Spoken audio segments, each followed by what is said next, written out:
Hello guys, good evening. Yan, magandang gabi sa inyo. So, ngayon ay Lunes ng gabi. Kakawas ko pa lang galing trabaho. So, maghahanap tayo kung ano ang pwede nating lutuin na pang-ulam natin ngayong gabi.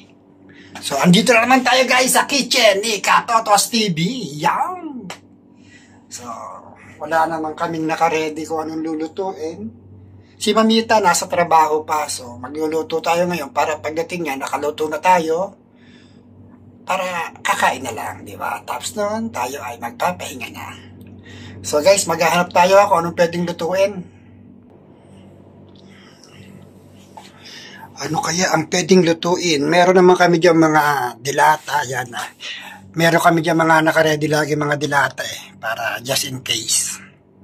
Meron kaming ligo, meron kaming 555. So, maghahanap muna tayo sa rep kung anong pwedeng lutuin dito.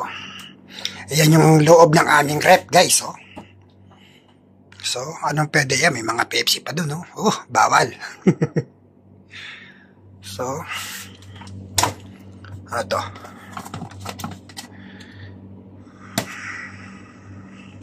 So, yan guys, meron pa pala tayo dito ang dalawang tulingan. Yan, sinaing na tulingan. Ito yung sinaing ni Mamita ng isang araw. So, meron pa kaming dalawang piraso. Parang alam ko na kung ano nilutuin ko. May kamatis. Ayan, may kamatis. Tapos, meron tayo dyang itlog. Tapos, dito ay meron kaming sibuyas. So, guys, most probably, alam nyo na kung ano nilutuin natin, oh. So, ang gagawin natin,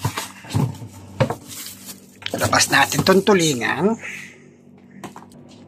So, ayan guys, ang gagawin natin, ilabas natin yung tulingan, pati itong kamatis, tsaka yung sibuyas.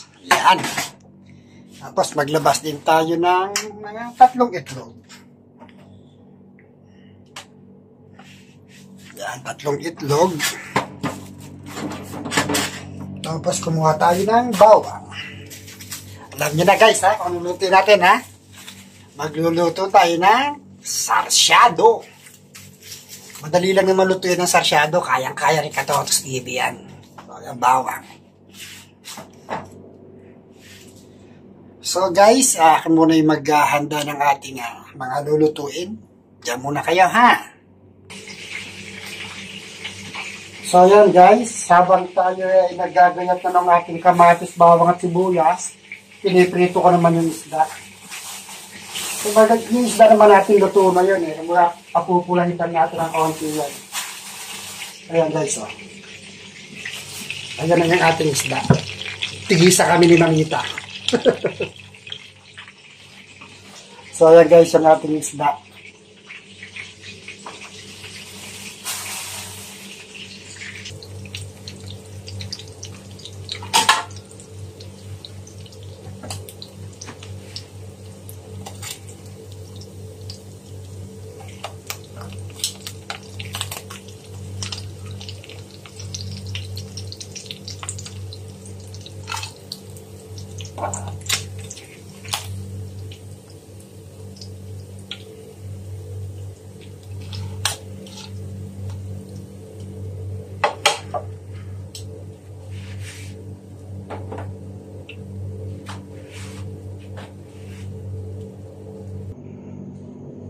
So yan guys, start tayo maggisa.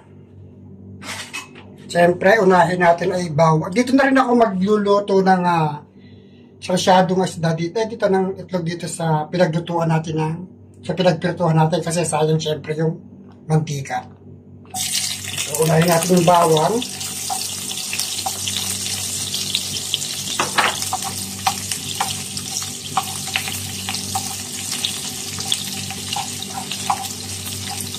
Medyo hindi na maputi yung ating mantika kasi pinaglutuan ko na siya ng tulingan.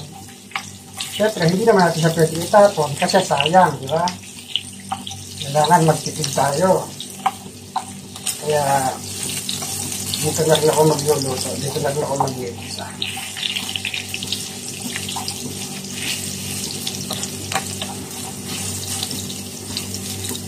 So guys, disclaimer lang hindi tayo expert sa pagluluto Ang ating pagluluto ay pang bahay lang. So, pag nagisa mo ng konti yung yung bawang, isunod mo na agad ang sibuyas.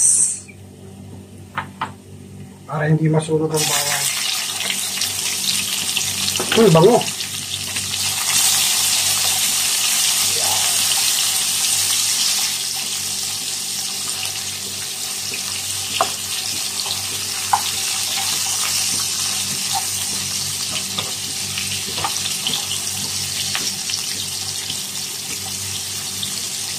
Itong bahay lang yan. Ito isa sa mabilis lutuin pero masarap to, malasa to at masyado yung may pinibawang natin. Okay lang yan. Kaya lang naman umitin yan, hindi yan sunog. Kung magagawa lang ng mantika.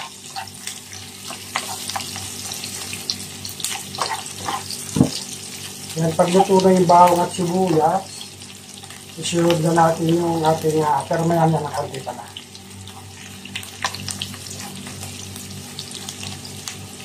Kaya ating exhaust, buksan natin. Kailangan bukas ang exhaust. Mas maganda sana kung maraming kamatis, pero isang kamatis na nakita ko.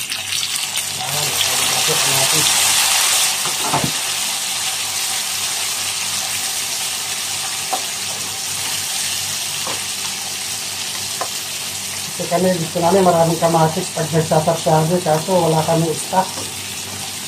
Isa yung stock namin na kamatis.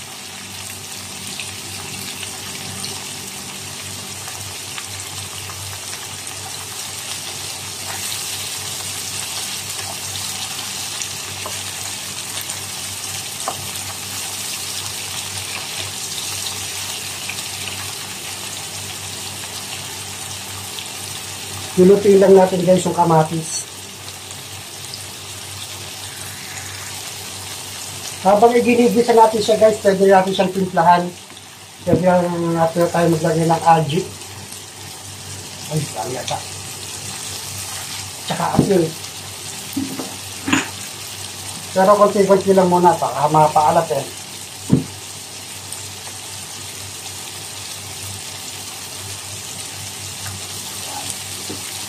Pwede naman siyang dagdagan mamaya pagka medyo matabang. Yung ating itlog, nilagyan ko na rin siya ng konting asin.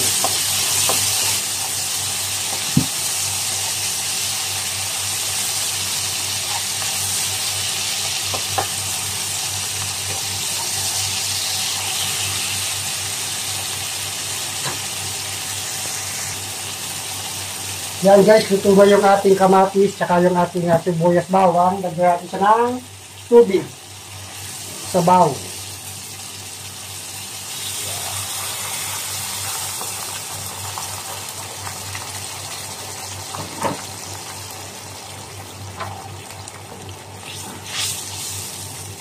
Okay na yan ganyan karaming sabaw kasi lalagyan pa natin siya ng itlog. O tulo niya. Okay na yan.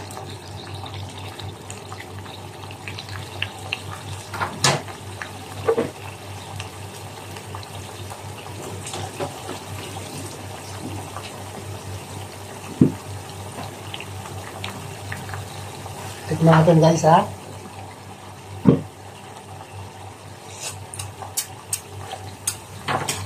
Matabang sa asin. Pagdagat siya ng konting asin.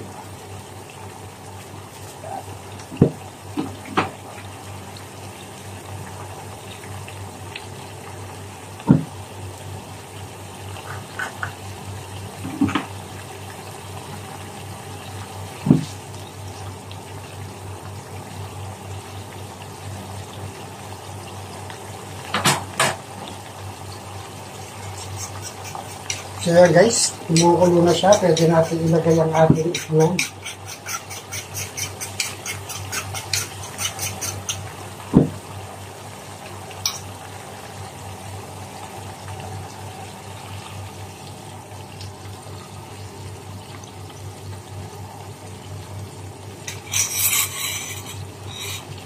So kung ginagawa ko, hindi ko muna siya hinahalo. Pinapabaya ko muna ng mabuo yung itlog. Tsaka ko siya haluin para hindi durog. Sap kasi medyo buo-buo ang itlog eh.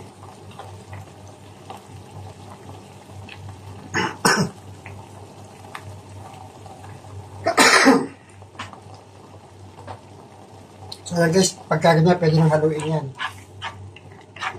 Para medyo buo yung itlog. Hindi ko na dinamihan ng sabaw kasi pero pwede pandagdagan to ng konting sabaw. Mahilig ako sa sabaw eh. Dry naman masyado. Balik konti. Yan.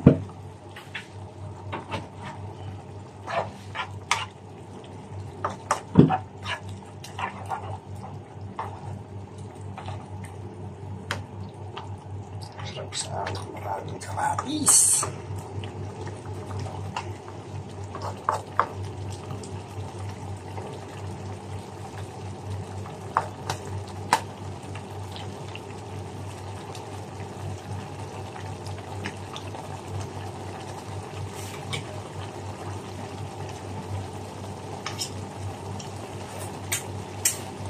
Alright, sarap!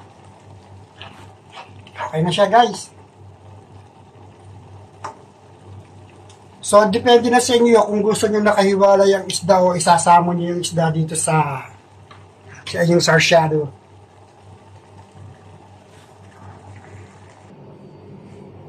So, yan guys, luto na ang ating sarsyado. O, di ba? Ganun lang kabilis sa magluto ng sarsyadong isda. So, may panghapunan na tayo. Pagdating na mamita, kakain na lang kami. O, di ba? So, guys, hanggang dito na lang muna ulit ang ating cooking tutorial. Cooking with Katotos. Ayun. So, sa mga bago sa channel ko, please subscribe, Katotos TV. At pakihit yung ating notification bell para updated kayo sa ating mga video. Bye-bye!